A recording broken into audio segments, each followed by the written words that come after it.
Hello and welcome yet another day. Today we are talking about a very important topic, the truth behind mental illness in today's world, with a specific highlight given to the condition schizophrenia. Now, before we get to why I have chosen this specific mental health condition, let's just start with the truth behind mental illness in today's world, really, because this session is in two parts.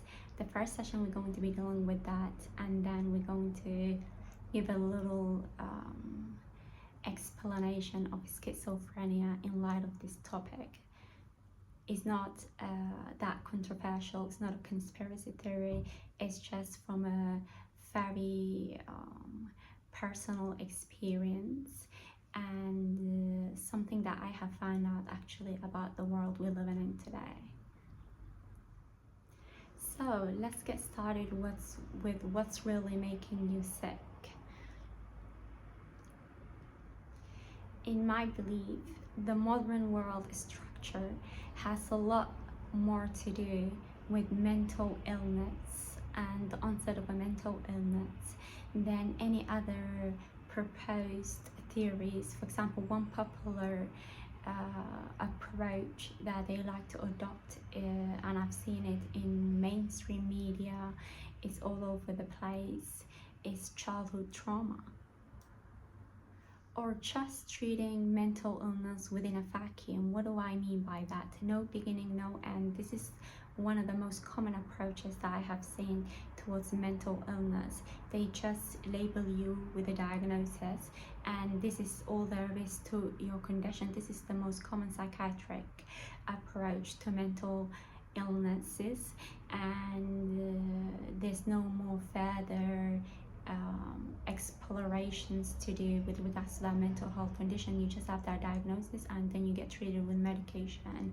There's no deeper, more holistic approach that really deals with this, and the main downside of that we will come to in a bit. It has something to do with this real root of mental illness. Finding out the real root is more likely to have a more impact on your chances of recovery than just the psychiatric based approach, where they don't just treat you with just the medication, they also put you through psychiatric sessions. They don't just inject you, they also put you through these sessions where you get this invalidation of your whole experience, and they ask you questions and stuff like that within their own approach that don't seem appropriate, because they don't seem to get where all of this is stemming from. They just know that you're dangerous. Like, just to give you an example, they would ask you, are you gonna hurt yourself? Are you gonna hurt others? Are others gonna hurt you? Even more controversially, really. So kind of putting you on the spot where if anything happens to you, God forbid, it's literally you prompted that on because you have a mental health condition. So I don't really want to get too much into that side of things, but yeah, this is it. They treat mental illness within a vacuum, and from diagnosis to medications, it has no beginning, no end. The psychiatrist, the therapist, they're all paid by the same system, and whatever that's really making you sick. The modern world is structure which is based on fascism, and in the hierarchy of, for example, things like education, employment, may even have the racism. Really, that's the topic. I haven't seen anyone talk about racism within a mental health context, but this is one of the problems of the childhood trauma approach, is that it's from what I can see, a cookie cutter kind of approach where everyone is treated the same. It's all in your childhood. There's no other alternative explanation why you may be going through something. Maybe you lost your social position, what happens when you what really happens when you lose a social position. And this goes back to that modern world structure, which is based on fascism and racism, in my humble opinion. It's about your orientation and position. If you don't agree with them, if you don't police them, basically they do encourage you to be a leader, to be objective, to be confident, to be all of these things, but it's all within that fascist order. Unless you have an orientation that polices them, that polices the Western dominated order of the world. Most people are westernized in our world today. The West is everywhere. Most people share the same aspirations, whether they are in any place in the world. The West dominates both education and employment. The best universities are in the West. So people have those aspirations. So the West has this microculture that really dominates the work orientation of the world. So mental illnesses could be very similar wherever they're happening in our world, provided that the root is the modern world, because we are dealing with a very ruthless empire that rules the world and influences that particular orientation, that position. Unless you are Western positioned, in my opinion, you are not going to get anywhere. And this is from my own personal experience. The world is under a fascist, racist order right now, and unless you agree with them. So this is what happens when you don't fit with them and you're a bit of a rebel and you end up without a social position. Your mental health starts deteriorating. It's the sequence of events that really lead to something like schizophrenia, that lead to a mental illness, yet they treat it in a vacuum. They just, to give you a very quick example, or really the most important example about this, schizophrenia is when you don't get along with people. So the clue is in their own description of this mental illness. You don't get along with people. When you don't fit with them, they will put you in a box, in some kind of a container, where you have a condition that has no beginning, no end. It's about you just not getting along with people. It's not about your principles, your values, your orientation, your position. They actually do regard you as dangerous.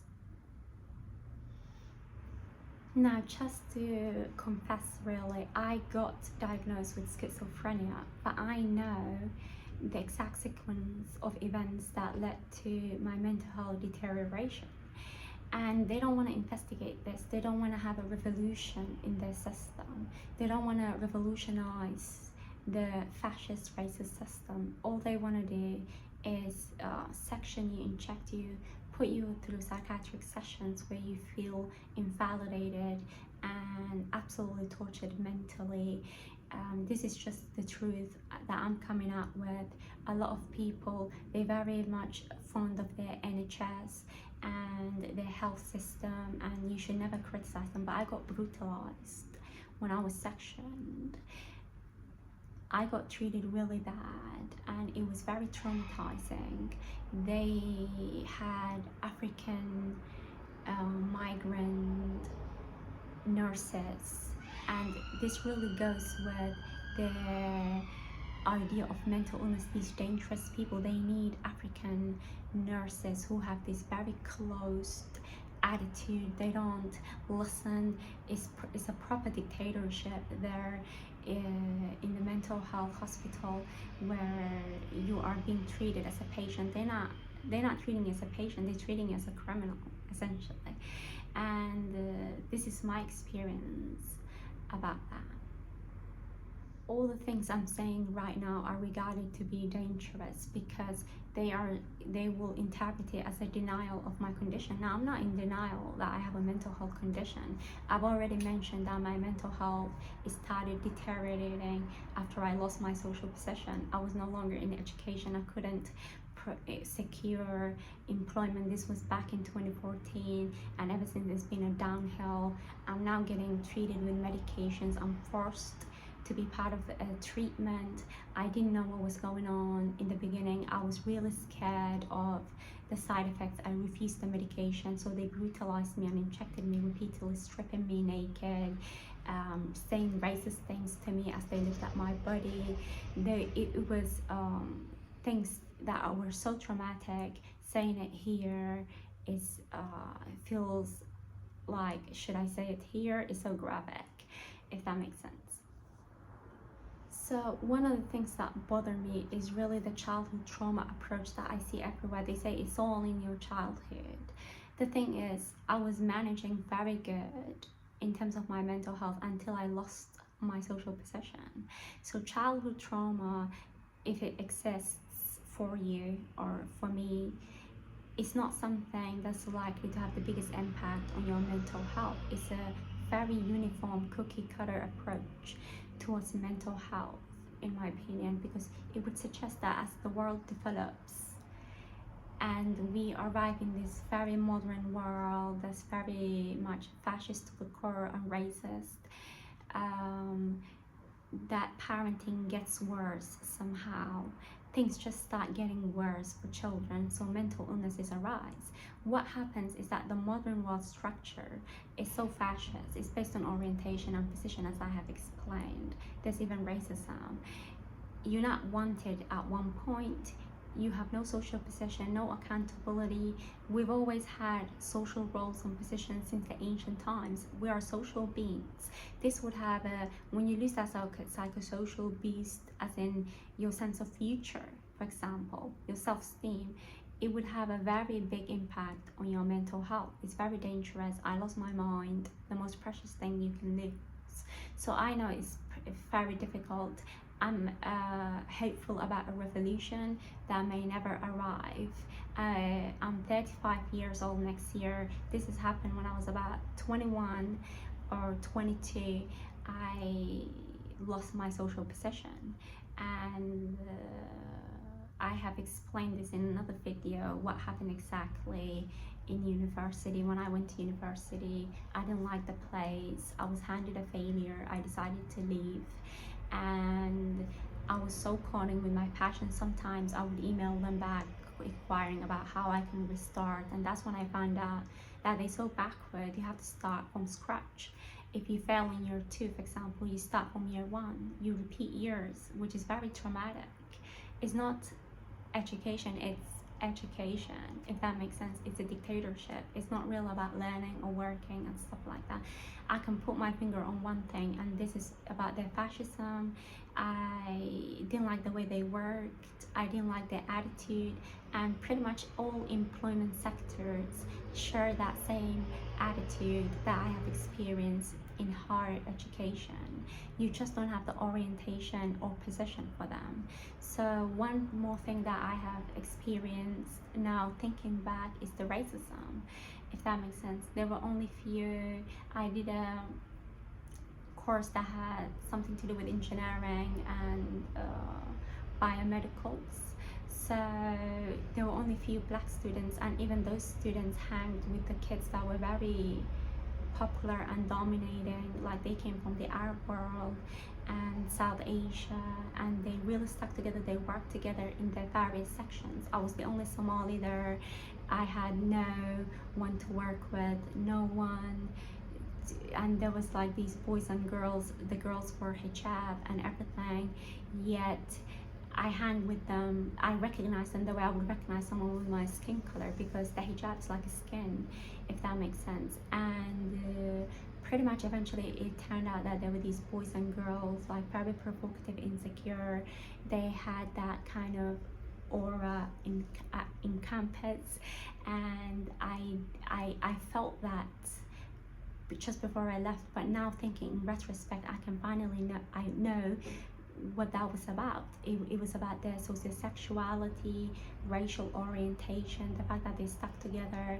The only difference between me and them, they wore hijab, is the color of our skin. They come from the Arab world. They come from one country. To them, these people think that they're actually one country, even though there are various countries. I'm not saying you should go by colonial ideas, whatever that determines countries for you, but it's also very strange that they are very proud of their specific countries, yet they are one country, the one country that isn't so one, a little bit confusing. But it's pan-nationalism, basically. They were pan-nationalist, and absolutely they stuck together. I didn't have anyone to work with me, and the environment was just very provocative, insecure. I remember I couldn't even stand up still. It was literally that provocative, insecure. And I didn't like the environment. I got religious. I thought I didn't like a lot of things. I saw that they were free mixed and all of these things in my religion, in Islam. Free mixing is a bit haram, it's not allowed. So I kind of thought maybe I don't like that. And to this day in my nature, I can't be friends with a boy, even though I no longer wear the hijab. I can't be friends with a boy in the same exact way I can be friends with a girl, like have his number, work together, go back and forth, go out with each other after school, or all of those things, like what they did. I'm not able to do that, if that makes sense. So you can imagine, I know that some black girls, black boys, they also do this, and they never bother me. Well, the difference is that sociosexuality and racial orientation is different per group. Blacks are in my group. They're more likely to be in my group because I'm Somali. So I'm not intimidated of them. But when there's a racial orientation, like it's Arab people or Asians or white people, I feel a little bit provoked. I felt this in high school. I didn't have a termination of my academic path. Obviously, they don't, I proceeded to do my A-levels, and then I wanted to do medicine or something like that. This is why I ended up with a biomedical course, biomedical engineering as it was called, because it was my insurance offer.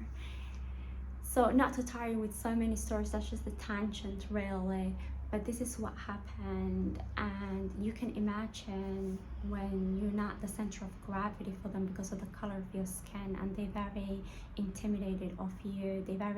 This is how I know about the racism in the workplace, and the fascism is just orientation and position exactly. So this is who they are, and we are in their countries. Are we slaves or something? I'm on benefits. I get help for my mental health condition from the government. It makes me feel like a slave because there's no contribution for my part. I used to think I'm brilliant, I'm smart, but I feel that this air of intimidation and threat by somebody like me who is just successful, if that makes sense. They don't want me there. The way they work, Western people are very tribal in terms of their skin. I say they got their God in their skin. They're very racist, and they rule not only the Western countries but the world. So the chances you getting anything anywhere is going to be very limited. So just to go over what we have said, mental illness, aside from the popular or the most common approaches such as childhood trauma, or within a vacuum box or container where there's no beginning or end to it, that psychiatrists adopt when they're dealing with somebody with a mental illness.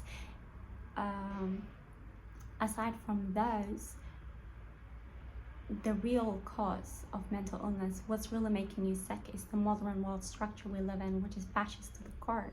It's very capitalist, it's very overproductive, it's very much racist, in my opinion, from my personal experience.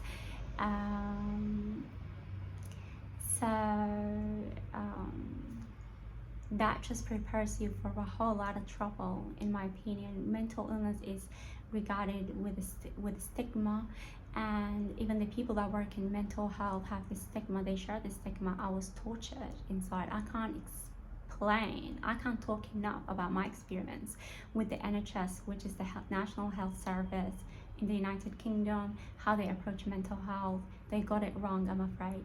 What I always say is that they invaded Iraq. They got a military to do so, a military intervention. They also invaded my personal space.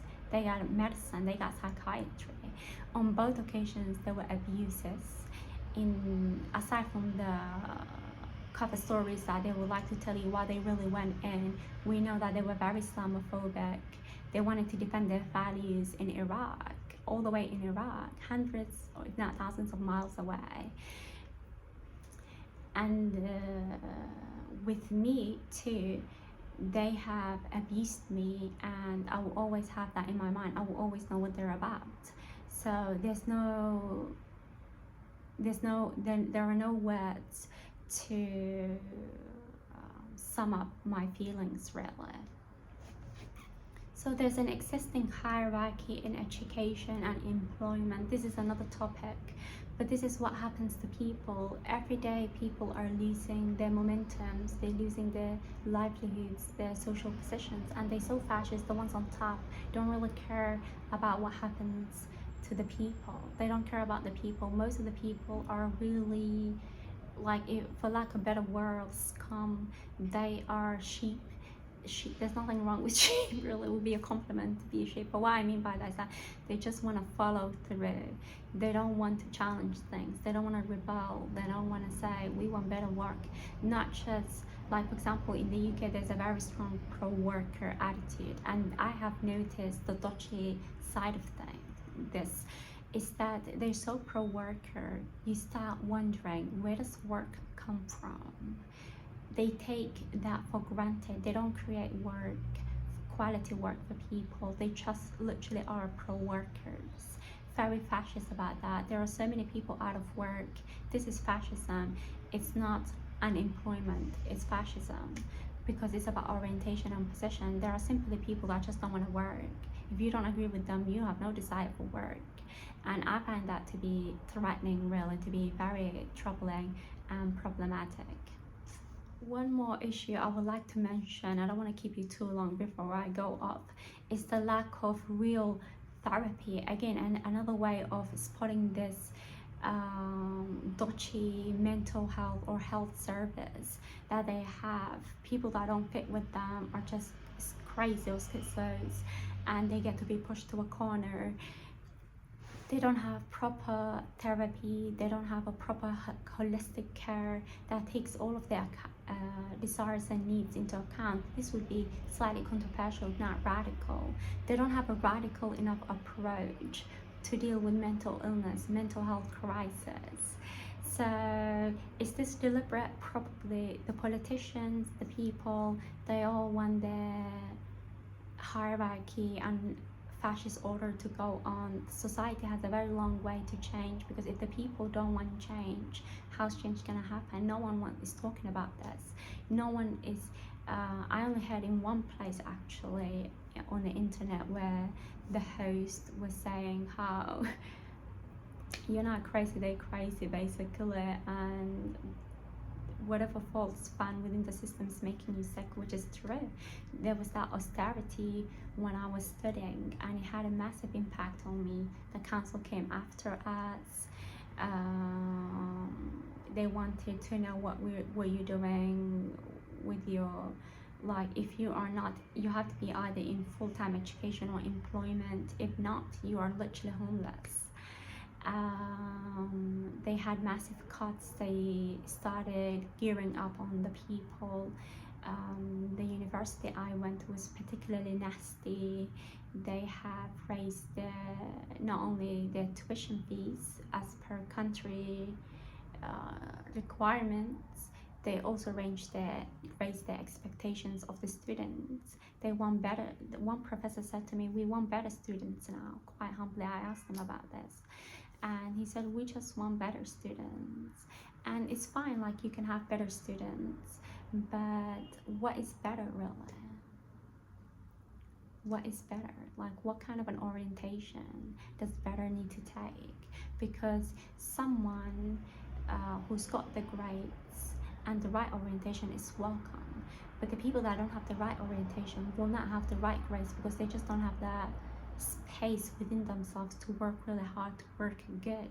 It's very hard to produce results in an environment that's not designed for you, if that makes sense. So it's about orientation and position, and in light of the Western Empire, really, most people are sheep. They don't realize this, but it's a very westernized work orientation that is causing the problem. This is the modern world that's making you sick, basically.